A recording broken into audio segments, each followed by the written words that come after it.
Hello everyone, Princess Alethea Rants here, and today I'm going to rant about the fairy tale, The Singing Springing Lark.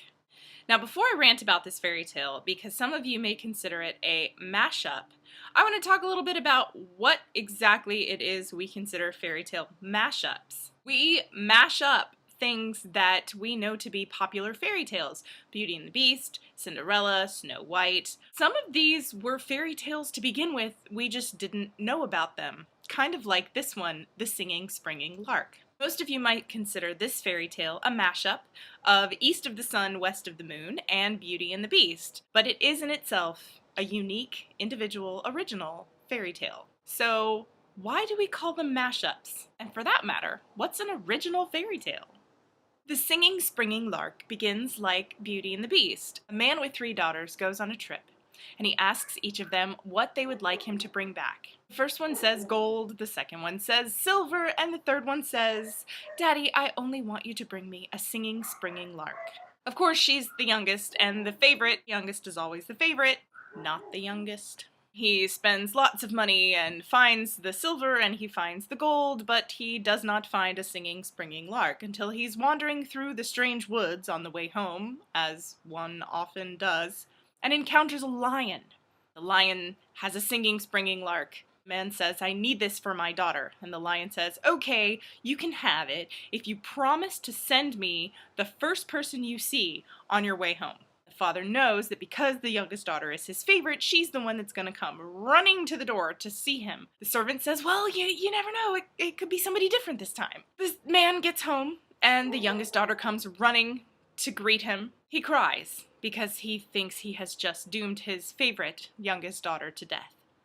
He sends her to the lion, and the lion is actually a man who turns into a man at night, but a lion during the day. So she goes to see him, he turns into a man at night, they fall in love and get married. Sort of deal with the fact that he turns into a lion. I guess she's okay with that. All of his men, by the way, are also lions. So the youngest daughter's first oldest sister gets married, and she wants to attend the wedding. And the lion says, "Well, obviously I can't go, but you go and have a good time." She goes and shows up and sort of steals the bride's thunder because everyone thought she was dead. I guess she didn't think to, send a letter. The second middle daughter gets married and she wants to attend, but she loves her husband and now they have a kid. I don't know if he's half lion, they don't seem to mention it. She wants to go to the wedding and bring her husband. The lion says, "Look, if one ray of sunlight hits me, I will turn into a dove for 7 years." She says, "Okay, fine, I will build you this box that no light will get in." She builds a box. They go to the wedding. Tiny little crack of light gets in and poof, he's a dove. He says to his wife, "I'm gonna fly away now.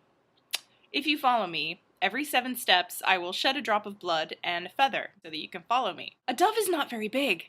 I'm slightly worried as to how much blood loss and plumage loss this poor dove faced. However, she follows him very, very far away.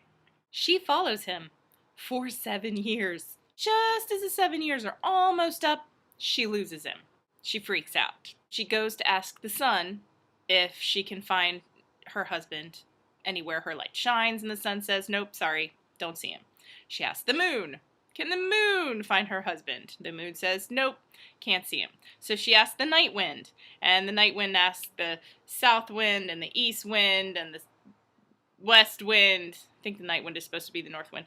Anyway, she finds him. Apparently he's on an island somewhere. He's been turned back into a lion and he's fighting a dragon that's not really a dragon, it's a haughty princess in disguise. We can't have a fairy tale without a haughty princess, as we've established many times before. Here's where the girl has to perform a ridiculous amount of tasks to go find her husband. She talks to this north wind and says, "How do I defeat this dragon?"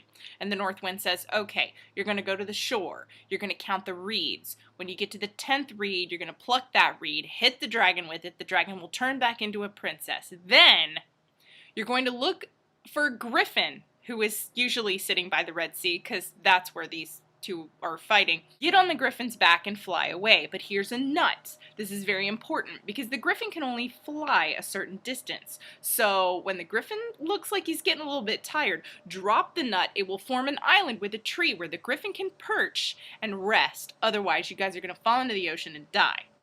You got that? I guess she did. So she picked the reed, she went to where they were, she hit the dragon turned back into a princess, the lion turned back into a man, but the haughty princess was too quick. She grabs the lion prince, jumps on the back of the griffin, and flies away, leaving the girl and the little nuts on the beach of the Red Sea all alone. Now she's gotta go find him. They're in a castle. The lion prince and the dragon princess living together, and they're gonna get married. She goes to the castle to get her lion prince back. The lion prince doesn't recognize her. Right, forgot to mention, when she was asking the sun and the moon if they could find her husband, each of them gave her a gift and said, open this in your greatest time of need. The sun gave her a casket, so she opens the sun's casket and gets a golden dress. The haughty dragon princess sees the golden dress and wants it for herself. The girl says, well, fine, you can have it if I can spend the night with your soon-to-be husband, lion prince. The haughty dragon princess says, absolutely, go right ahead. But she drugs her husband before they go to bed, just like east of the sun, west of the moon. The girl goes in, she cries, she weeps, she whispers to her husband, nothing happens. Next day, she gets out the egg that the moon gave her and cracks it open, and out pops a golden hen and golden chicks, which of course the haughty dragon princess covets and trades her for another night with her soon-to-be husband, lion prince. This time, though, the faithful servant, there's always a faithful servant, tells the prince, don't drink the wine. There's a woman who comes in here at night and speaks to you. You may want to pay attention. Then the lion prince says, is that what all that whispering and stuff was about? He's asleep. She comes in. He wakes up. At the sight of her, he completely remembers who she is because, of course, the haughty dragon princess has put him under a spell to forget his previous marriage, which I guess made a second marriage okay as long as you forget you were married in the first place. They get on the griffin. She still has her clever little nut. She drops it in the ocean so the griffin can rest. The griffin rests, gets a great night's sleep, gets up the next morning, and flies the rest of the way home. See, just as I promised, they lived.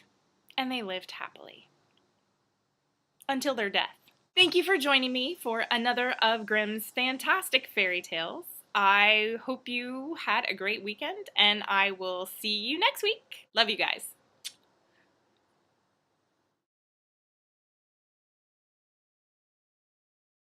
You got that?